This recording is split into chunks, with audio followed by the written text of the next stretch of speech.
Hello everyone.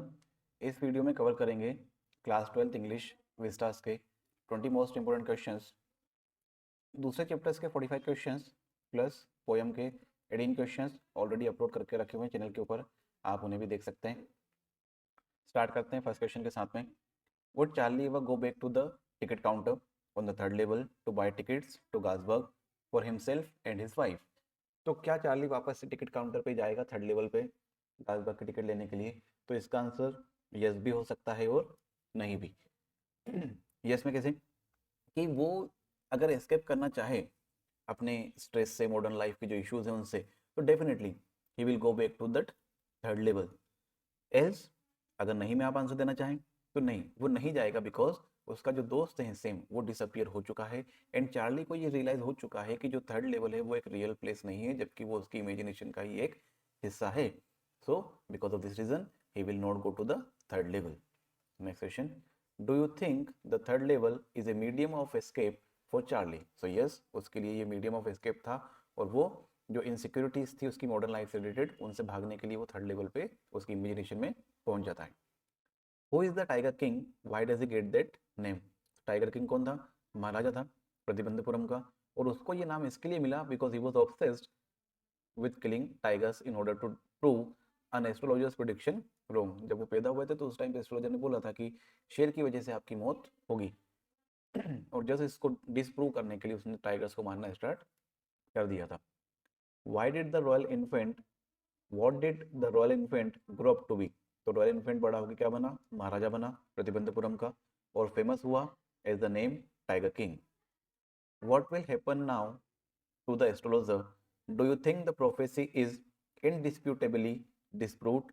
So nothing will happen to the astrologer because जो उन्होंने भविष्यवाणी की थी वो गलत हुई नहीं। जो राजा था उसने सिर्फ 99 टाइगर्स को ही मारा था और उन्होंने बोला था कि 100वें शेर की वजह से आपकी मौत होगी। तो प्रोफेसी कहीं से भी डिस्प्रूव नहीं हुई है, वो करेक्ट सही साबित हुई है। Why did Maharaja ban tiger hunting in the state? तो टाइगर हंटिंग को क्यों बैन किया था? सो दैट वो 100 शेयर्स को खुद ही मार सके। अगर वो टाइगर हंटिंग बैन नहीं करेंगे तो दूसरे लोग आके शेरों को मार के चले जाएंगे and because of this reason उन्होंने बैन किया कि और कोई ना मार सके, सिर्फ राजा ही उन शेरों को मारे। What will the maharaja do to find the required number of tigers to kill? तो बचे हुए टाइगर्स को मारने के लिए उन्होंने क्या सोचा कि भाई एक रॉयल फैमिली ढूंढी जाए जिनकी स्टेट में टाइगर्स बहुत सारे हों और उस लड़की से वो शादी कर लेंगे ताकि वो बचे हुए शेरों को मार सके।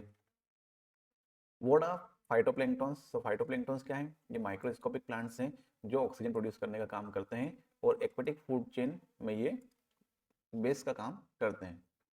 Why is Antarctica the place to go to understand the present, past and future? तो धरती का प्रेजेंट पास्ट फ्यूचर अगर आपको समझना है तो अंटार्कटिका क्यों एक अच्छा प्लेस हो सकता है? बिकॉज ये जो आइस की लेयर्स हैं इनने कई सालों का रिकॉर्ड्स जो हैं अपने प्रिजर्व करके रखा हुआ है और ये अनटच्ड है मिलियंस ऑफ ईयर्स से and because of this reason ये एक अच्छा जगह है सो दैट हमें पता चल सके कि धरती का पास्ट क्या था, अभी क्या चल रहा है और फ्यूचर में क्या होगा।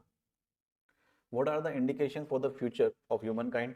तो उनके लिए ये इंडिकेशन है कि कई सारी सीरियस प्रॉब्लम्स यहाँ पर हो रही हैं और हो सकता है फ्यूचर में ह्यूमन का सर्वाइवल भी डिफिकल्ट हो जाए अगर वो इसी तरह से धरती को हार्म करना कंटिन्यू रखेगा। तो नेचर का डिस्ट्रक्शन उसको नहीं करना चाहिए। क्लाइमेट चेंज हो रहा है, ग्लोबल वार्मिंग कंटिन्यूस बेसिस पे इंक्रीज हो रही है, आइस मेल्ट होती जा रही है, तो ये सारे इंडिकेशंस हैं फ्यूचर ह्यूमन काइंड के लिए कि उसको अभी समझ जाना चाहिए। Who was doctor Sadho? Where was his house? तो डॉक्टर साधो कौन है? एक जैपनीज सर्जन है। उनका हाउस समुद्र के किनारे कोस्ट पर बना हुआ है जापान में। Will doctor Sadho and his wife be arrested on the charges of harbouring an enemy?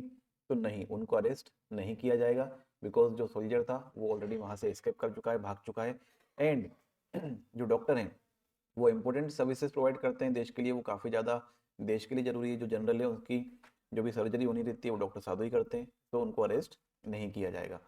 What did doctor Sadhu and his wife do with the man? तो उन्होंने क्या किया था?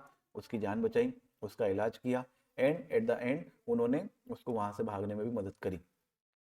Who was Hannah? Where did doctor Sadhu and Hannah meet? तो Hannah doctor साधु की wife है और ये अमेरिका में मिले थे। Who is mister lame? How does dairy get into his garden? तो मिस्टर लेम एक बूढ़े व्यक्ति हैं जिनका एक पैर टिन का है और वो अपने घर में अकेले रहते हैं। डेरी गार्डन की दीवार को चढ़ के वहां पर गार्डन में पहुंचा था। Do you think all this will change dairies attitude? तो यहाँ पर ऑल दिस से मतलब जब डेरी और मिस्टर लेम मिले और उन दोनों की आपस में बातचीत हुई उससे है, तो हाँ, इससे डेफिनेटली डेरी का एटीट्यूड चेंज होगा एंड वो थोड़ा सा ज़्यादा कॉन्फिडेंट हो जाएगा और लाइफ को थोड़े से अच्छे तरीके में पॉजिटिव वे में देखना वो स्टार्ट करेगा। Why does mister Lamb leave his garden gate always open? Because वो बोलते हैं मैं हमेशा सभी का वेलकम करना चाहता हूँ एंड वो ओपननेस में, फ्रेंडशिप में एंड जो लोगों के बीच की दीवार रहती है, जो बैरियर्स रहते हैं, उनको तोड़ने में वो विश्वास रखते हैं, वो हेजिटेशन नहीं रखते हैं and because of this reason he keeps the gate always open. Why did Derry come into the garden? तो डेरी का फेस जला हुआ था एंड वो लोनलीनेस से, अकेलेपन से भाग के उस गार्डन में अंदर घुसा था। वाई डिड जितकलासा oppose the cutting of her hair? तो उसने अपोज ये किया था बिकॉज उसके कल्चर में जो छोटे बाल रखे जाते हैं वो सिर्फ गुलामों के होते हैं and because of this reason she was opposing कि भाई मेरे बाल नहीं काटना चाहिए। उसको ये महसूस हो रहा है कि उसकी जो पहचान है, आइडेंटिटी है, वो उससे छीनी जा रही है। What do you know about बामा? तो बामा कौन थी? बामा एक लड़की थी, छोटी बच्ची जो बिलोंग करती है लोअर कास्ट से, और उसने छोटी सी उम्र में ही ये डिस्क्रिमिनेशन, ये भेदभाव को देख लिया था और उसको ये जो समाज में इनजस्टिस और इनइक्वलिटी है उसके बारे में उसको थोड़ी सी अवेयरनेस क्रिएट उसके मन में, दिमाग में हो चुकी थी। तो ये सारे क्वेश्चंस हैं आपके विस्तास के। अगर आपको कंटेंट अच्छा लगे चैनल को सब्सक्राइब कीजिएगा एंड वीडियो को शेयर कीजिए अपने फ्रेंड्स के साथ में, सो दैट वो भी अच्छे से रिवीजन कर सके। Thank you.